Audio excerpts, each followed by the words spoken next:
I will tell you what happened to me working as a security guard in a morgue. I work as a security guard in a morgue. My shift is night, from 7 p.m. to 7 a.m., and each shift is covered by a single security guard.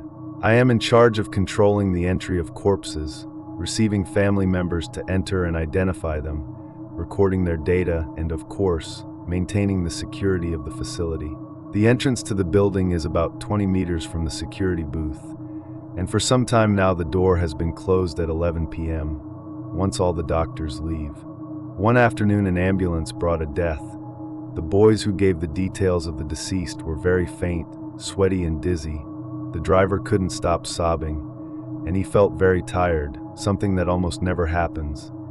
I asked him if they were okay, and if they needed anything, and they answered no, that they just wanted to deliver that lifeless body and go home.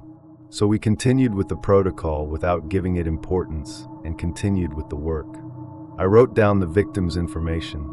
The diagnosis was brutal, strangulation followed by impalement, found in a nearby lagoon.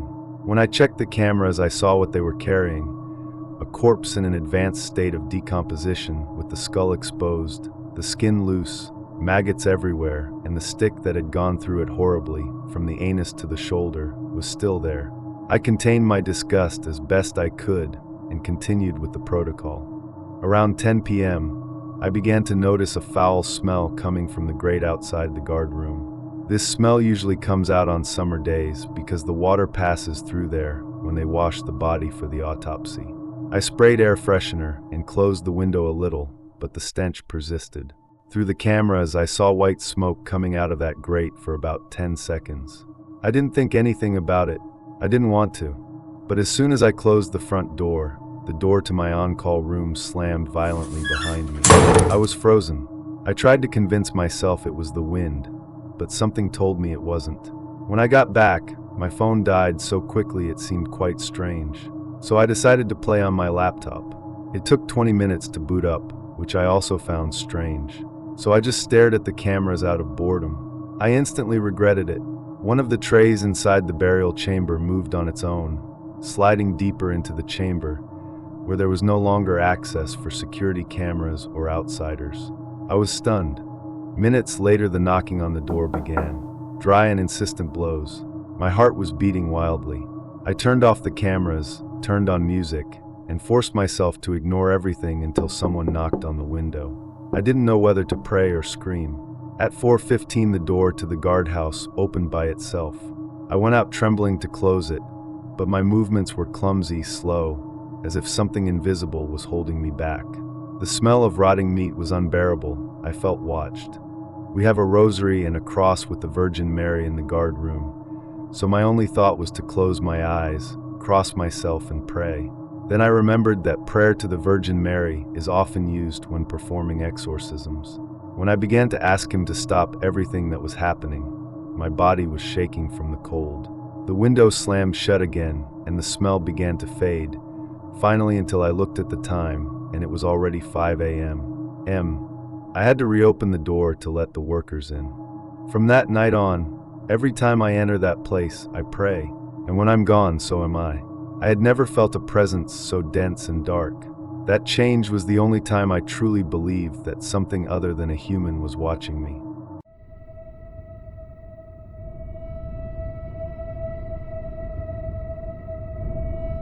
This takes place back in 1999. I was 13 at the time.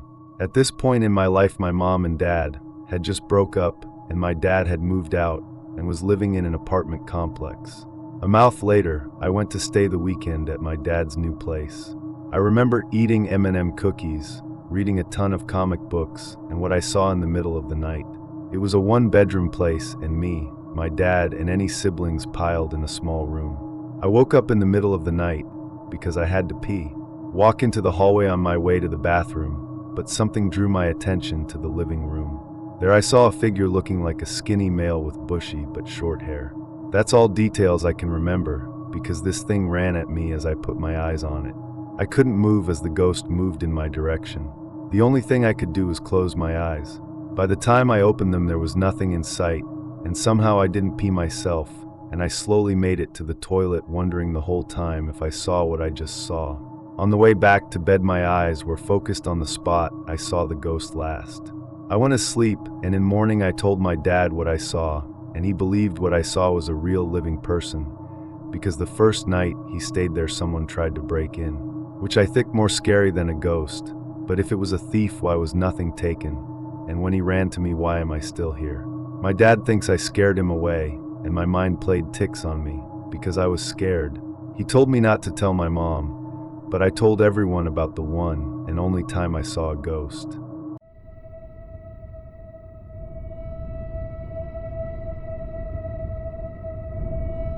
This was a story that I heard from my family when I went to Thailand to visit them last year. For context, my mom along with my stepdad and stepbrother moved to Phuket in 2018, and they first settled in an area near Kamala, where the tragic 2004 Indian Ocean tsunami took many lives of locals and tourists. The story goes that my stepdad and stepbrother was on a business trip in China and had left for a month. My mom fell sick before they came back, and since Phuket is hot, she likes to leave the windows open with the curtains blowing with the breeze in her apartment, which was a few floors high and had a view of the beach. One night while she was sick, it was around 2 a.m. in the morning, and she felt a presence behind her while she was sleeping, and then she felt a tall male with Western cologne on, and he slowly got on the bed with his knees first, hugged her from behind while changing from a kneeling position to laying down. She told me that she remembered feeling that this man was dripping in seawater and had hairy arms and chest. She was too scared to move. I told her that she must have been dreaming since I didn't believe in ghosts, but she told me that she woke up the next morning with the other side of the bed all wet and the cologne smell was still around. What spooked me the most was that when my stepdad and brother came back, my little stepbrother, who was 3 and barely knew a few words back then, pointed at a corner of the wall and said, "Mama, there's a ghost." I thought she was joking, but when I looked at my stepdad, he said it was true with a scared face. They have since moved after that and never experienced anything like that again. But Mom has had a few experiences with the paranormal. When my grandma passed away from cancer, she was traumatized and slept on the pillow my grandma used. And she would frequently twitch like someone possessed her, and her eyes would roll back and then lose all energy after. It wasn't until we burned the pillow that she returned to normal. I remember myself that I slept for 24 hours after seeing her getting cremated, and I was 7 at the time. She also told me that my grandma has seen weird things like an elderly woman suddenly crawling up a wall with bare hands. I am not usually one who believes in it, but my mom clearly thinks otherwise.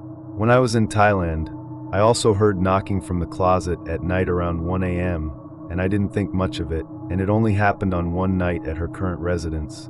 And when I told them, they told me not to joke and it might be a termite, so I just told myself that's what it was.